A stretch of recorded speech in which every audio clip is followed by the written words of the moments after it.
Assalamualaikum warahmatullahi wabarakatuh. Salam bahagia, salam semangat Bapak Ibu Guru yang saya hormati. Perkenalkan nama saya Andi Saifuddin Farij dari SMP Negeri 1 Jepara, CGP Angkatan 7. Pada tugas kali ini saya akan menjelaskan tentang koneksi antar materi yaitu berisi kesimpulan dan refleksi dari modul 1.1. Pada refleksi pertama yang ingin saya sampaikan yaitu tentang proses program pendidikan guru penggerak yang telah saya ikuti. Program pendidikan guru penggerak yang dimulai pada tanggal 23 Oktober tahun 2022 direncanakan berlangsung selama 6 bulan. Dari kegiatan akhir bulan Oktober sampai dengan Desember pada tahun 2022 dan Maret sampai dengan Juni 2023. Itu yang saya pahami. Dari penjelasan dan proses yang saya alami dan pahami, modul 1 yang telah saya pelajari dimulai dari akhir Oktober hingga Desember telah menggunakan model blended learning dengan pendekatan andragogi dan alur belajar merdeka. Alur tersebut yaitu yang pertama mulai dari diri. Pada tahap ini dilakukan dengan melakukan komunikasi melalui forum diskusi dengan peserta lain dan tentunya fasilitator untuk menggali pemahaman awal Bapak atau Ibu Guru CGP tentang filosofi pendidikan Ki Hajar Dewantara. Selain itu, kegiatan ini merefleksi pengalaman Bapak atau Ibu Guru ketika menjadi murid serta setelah menjadi guru. Memulai kegiatan pembelajaran yang mencerminkan keadaan diri dan pengalaman akan menjadikan proses ke depannya lebih bermakna, sehingga nantinya dapat membandingkan perubahan apa yang terjadi setelah mendalami modul 1 dan mengikuti proses pendidikan guru penggerak. Pada kegiatan kedua yaitu eksplorasi konsep, pada tahap ini peserta diminta mempelajari materi yang ada di LMS dari materi PDF, video, secara mandiri tentang filosofi pendidikan Ki Hajar Dewantara agar dapat memahami dasar-dasar yang nantinya dasar ini adalah acuan kurikulum merdeka untuk dapat diterapkan di kelas-kelas. Agar tidak terjadi kesalahan konsep serta untuk mengembangkan pemahaman yang lebih mendalam lagi, peserta diminta melaksanakan kegiatan diskusi melalui forum Google Meeting dengan peserta lain didampingi oleh fasilitator. Serta dalam forum tersebut peserta diminta menyampaikan pengalaman selama menjadi guru yang telah sesuai ataupun yang belum sesuai dengan filosofi pendidikan Ki Hajar Dewantara. Pada tahap ketiga yaitu ruang kolaborasi. Pada tahap ini Bapak atau Ibu Guru diminta berkelompok untuk mendiskusikan kearifan lokal yang dapat diambil nilai-nilai positifnya sebagai wujud memaknai dan menghayati pemahaman yang telah diperoleh. Tentunya dikaitkan dengan kondisi real lingkungan masing-masing peserta. Selanjutnya dengan presentasi kelompok melalui Google Meeting yang dipandu oleh fasilitator. Pada tahap keempat yaitu demonstrasi kontekstual. Bapak Ibu Guru yang membuat suatu karya yang sesuai dengan bakat dan minatnya, kemudian isinya menyampaikan pemahaman yang telah dia peroleh setelah melalui berbagai proses dari refleksi diri, eksplorasi konsep, hingga pada tahap kolaborasi. Pada tahap yang kelima yaitu elaborasi pemahaman. Proses ini Bapak atau Ibu Guru yang diminta membuat pertanyaan, tujuannya untuk menguatkan pemahaman yang telah diperoleh sebelumnya. Dan pertanyaan tersebut di-share melalui aplikasi LMS agar Bapak Ibu Guru peserta saling melengkapi pemahaman peserta satu dan lainnya. Kemudian diperkuat lagi dengan kegiatan forum elaborasi melalui Google Meet yang dipandu oleh instruktur. Kegiatan yang keenam yaitu koneksi antar materi. Pada kegiatan ini peserta diminta membuat sebuah karya yang berisi gambaran pemahaman menyeluruh tentang refleksi materi dan juga refleksi kegiatan yang telah dilaksanakan. Sebatas itu saja yang baru saya pahami. Kemudian kegiatan yang terakhir yaitu aksi nyata. Karena kegiatan ini belum dilaksanakan, dari apa yang saya pahami, dari yang saya baca, kegiatan ini bertujuan pada implementasi atau penerapan strategi yang telah direncanakan pada tahap demonstrasi sebelumnya dan haruslah mewujudkan kepemimpinan pembelajaran serta berpihak pada murid. Dari seluruh rangkaian kegiatan yang telah berlangsung selama 2 minggu, saya sebagai salah satu peserta dari SMP Negeri 1 Jepara telah melalui cukup banyak pengalaman-pengalaman baru yang sangat menarik. Hal-hal yang menarik menurut saya tidak hanya dirasakan saat mengikuti pendidikan, tapi sejak mengikuti seleksi melalui aplikasi SIM PKB. Menurut saya seleksinya itu cukup ketat dan berbeda dari program-program lainnya yang pernah saya ikuti sebelumnya. Kesan pertama yang sangat membekas ialah saat saya sedang melaksanakan wawancara. Setelah selesai, pada aplikasi SIM PKB ada tombol kuesioner untuk menilai pewawancara. Hal ini membuat saya bertanya-tanya, untuk apa peserta itu diminta menilai pewawancara? Terlebih lagi dalam kuesioner tersebut ada pertanyaan-pertanyaan yang kurang lebih intinya tentang rasa nyaman peserta seleksi. Ada juga poin yang menanyakan apakah wawancara mengintimidasi atau semacamnya. Itu yang saya sedikit lupa detail pertanyaannya. Begitu juga saat Loka 0 di SMA Negeri 1 Jepara pada tanggal 23 Oktober tahun 2022. Bapak atau Ibu Guru CGP Angkatan 7 termasuk saya mengikuti kegiatan tersebut dipandu oleh pendamping guru penggerak atau biasa disebut PP. Setelah kegiatan selesai, sekali lagi kami diminta mengisi kuesioner yang poin-poin pertanyaannya kurang lebih sama seperti saat diberikan wawancara pada seleksi. Dan pertanyaan itu berisi tidak hanya tentang kemampuan dari PP dalam membimbing CGP, tetapi juga kenyamanan dari peserta CGP tersebut. Di setiap kegiatan berikutnya saya amati juga ada kuesioner semacam itu, seperti setelah selesai forum diskusi, ruang kolaborasi, elaborasi dengan instruktur. Adanya kuesioner yang diberikan setelah kegiatan bersama pewawancara, PP, fasilitator, dan instruktur, saya rasa memberikan rasa aman bagi saya sebagai peserta CGP Angkatan 7. Saya bisa membayangkan jika di dalam kegiatan ini rasa nyaman dan aman peserta itu tidak dijamin dengan kuesioner. Barangkali para peserta tidak dapat berekspresi dan berpendapat dengan bebas, dan bisa saja mereka merasa terintimidasi oleh PP, fasilitator, ataupun instruktur. Penilaian tersebut yang dilakukan oleh CGP menurut saya juga dapat menjadi penyemangat bagi para pendamping, fasilitator, dan instruktur untuk selalu profesional dan juga ramah kepada peserta atau ya tidak galak gitulah. Kemudian jika dalam kegiatan pendidikan guru penggerak ini para pelakunya saling menilai, maka akan muncul rasa saling menghormati. Saya kira dengan kondisi lingkungan belajar yang demikian akan terwujud komunitas belajar yang penuh rasa kehangatan dan kekeluargaan. Sehingga proses pendidikan akan berjalan dengan baik. Hal inilah yang mulai saya rasakan dan saya pikirkan dalam benak saya setelah mengikuti program CGP setelah berlangsung selama 2 minggu. Dalam pemahaman saya, pengalaman yang diperoleh saat mengikuti CGP merupakan pengalaman yang nantinya diharapkan oleh pemerintah diterapkan di sekolah-sekolah, khususnya pengalaman batin, yaitu rasa aman, rasa nyaman, dan bahagia selama mengikuti proses pendidikan. Agar Bapak Ibu guru yang mengikuti program tersebut dapat memahami dan menerapkannya di kelas setelah selesai mengikuti pendidikan tersebut. Pada dokumen pendahuluan juga dijelaskan bahwa tujuan dari program ini agar guru memiliki kematangan moral, spiritual, dan emosional untuk berperilaku sesuai kode etik. Hal kedua yang ingin saya bahas di dalam koneksi antar materi ini yaitu kesimpulan materi modul 1.1 yang telah saya pahami.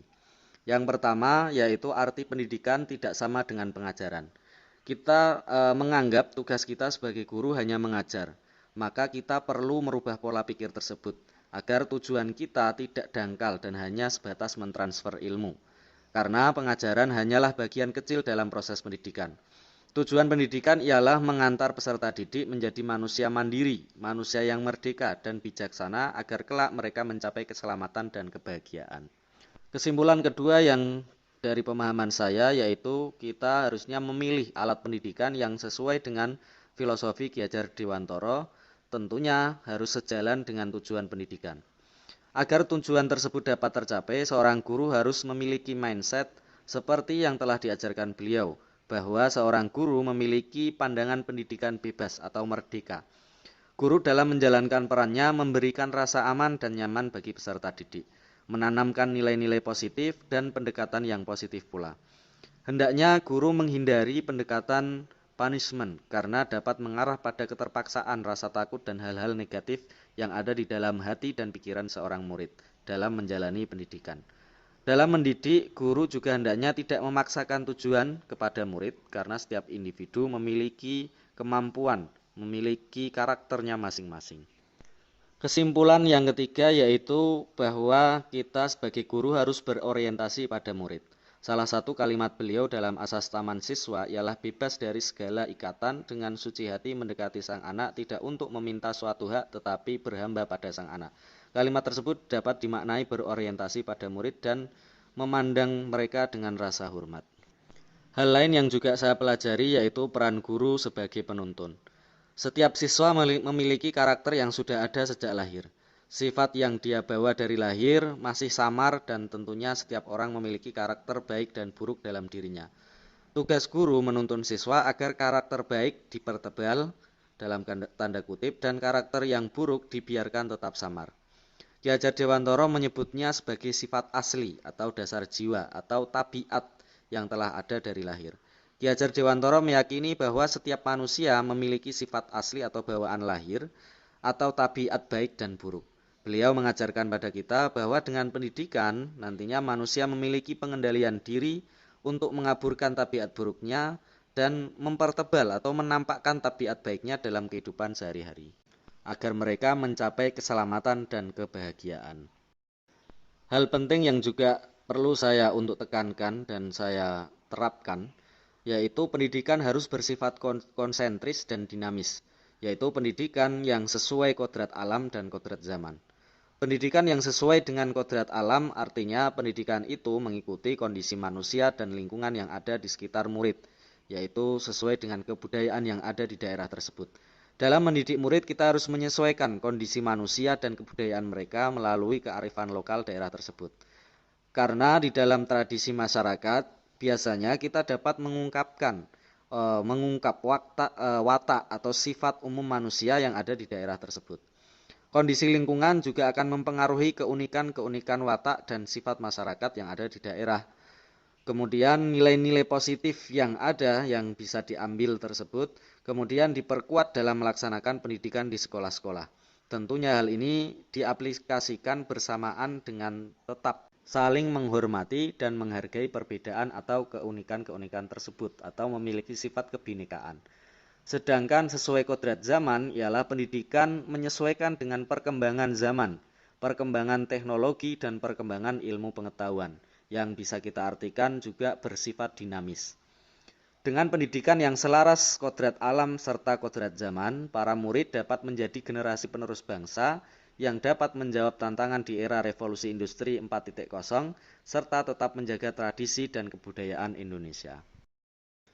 Kesimpulan lain yang saya pahami setelah mempelajari modul 1.1 yaitu menerapkan pendidikan secara holistik untuk menuntun murid menjadi manusia yang bijaksana. Pendidikan yang menyeluruh mengacu pada perubahan budi pekerti agar murid menjadi manusia yang memiliki kemampuan olah cipta, yaitu seperti kritis, kreatif, inovatif.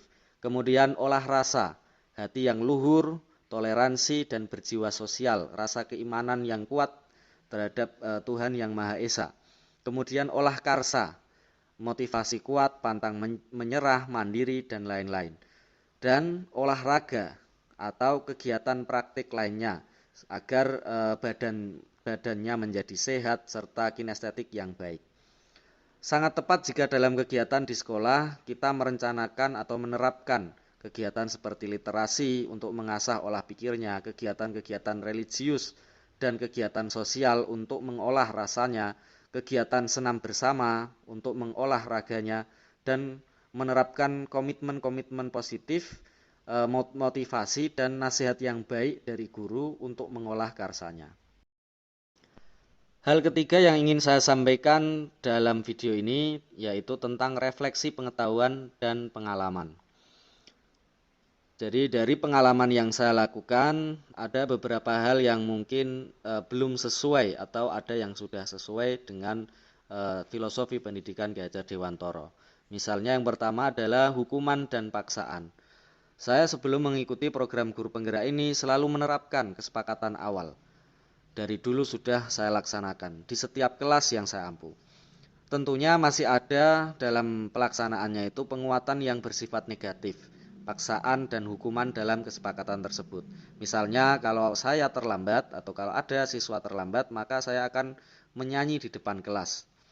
Saya berharap mulai sekarang hingga di masa mendatang bisa menerapkan konsep dan contoh-contoh konkret yang saya lihat secara langsung dan saya rasakan di dalam program pendidikan guru penggerak ini, sehingga nanti saya akan melaksanakan perubahan.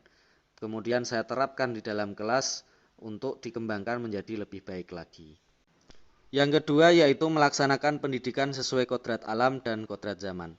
Pada tahap elaborasi dan demonstrasi, saya semakin menyadari pentingnya mendidik murid yang disesuaikan dengan sosiokultural yang ada di daerah tersebut. Sebagai contoh, di daerah sekolah saya di SMP Negeri 1 Jepara, contoh sosiokultur yang cukup melekat ialah Pesta Lomban. Kedepannya saya ingin menggali lebih jauh lagi sosiokultural yang ada di daerah saya agar dapat mewujudkan pendidikan seperti yang diharapkan, yaitu sesuai dengan kodrat alam dan kodrat zaman. Adapun dari pembahasan sebelumnya, nilai-nilai yang dapat digali dari peserta Pesta Lomban dan sesuai tentunya dengan filosofi pendidikan Gadjar Dewantoro adalah nilai rasa syukur, nilai rasa keimanan dan ketakwaan, kemudian kegotong royongan dan rasa kasih sayang serta kekeluargaan. Dan hal itu bisa diterapkan melalui program-program sosial yang ada di sekolah dan program-program keagamaan yang sudah berjalan. Kemudian yang berikutnya membuat komitmen awal dan memilih metode pembelajaran yang memuat nilai-nilai tersebut. Terakhir yang ingin saya bahas yaitu rencana penerapan filosofi Gadjar Dewantoro di kelas atau di sekolah. Berdasarkan pada refleksi dari pengetahuan dan pengalaman yang telah saya lalui, maka hal-hal yang perlu saya kembangkan menurut saya ke depannya adalah yang pertama, membuat draft komitmen awal di kelas yang dapat disampaikan kemudian ditempel di kelas, yang harapan saya nanti disosialisasikan agar dapat dicontoh oleh Bapak Ibu guru yang lain. Kemudian hal lainnya yaitu merancang metode atau media belajar yang menyenangkan, kemudian disosialisasikan agar dapat menjadi contoh serta motivasi bagi Bapak Ibu guru, khususnya guru IPA di SMP Negeri 1 Jepara dan Bapak Ibu guru mapel lain secara umum di SMP Negeri 1 Jepara. Kedepannya saya berharap ada strategi-strategi lain yang nantinya ingin saya kembangkan setelah saya lebih jauh mendalami tentang materi guru penggerak. Misalnya setelah saya mengikuti modul 1.2 dan sampai dengan modul yang terakhir. Demikian yang bisa saya sampaikan. Apabila ada kalimat yang kurang berkenan ataupun tidak sesuai dengan konsep, mohon untuk dikoreksi. Sekian dari saya, akhirul kalam. Assalamualaikum warahmatullahi wabarakatuh.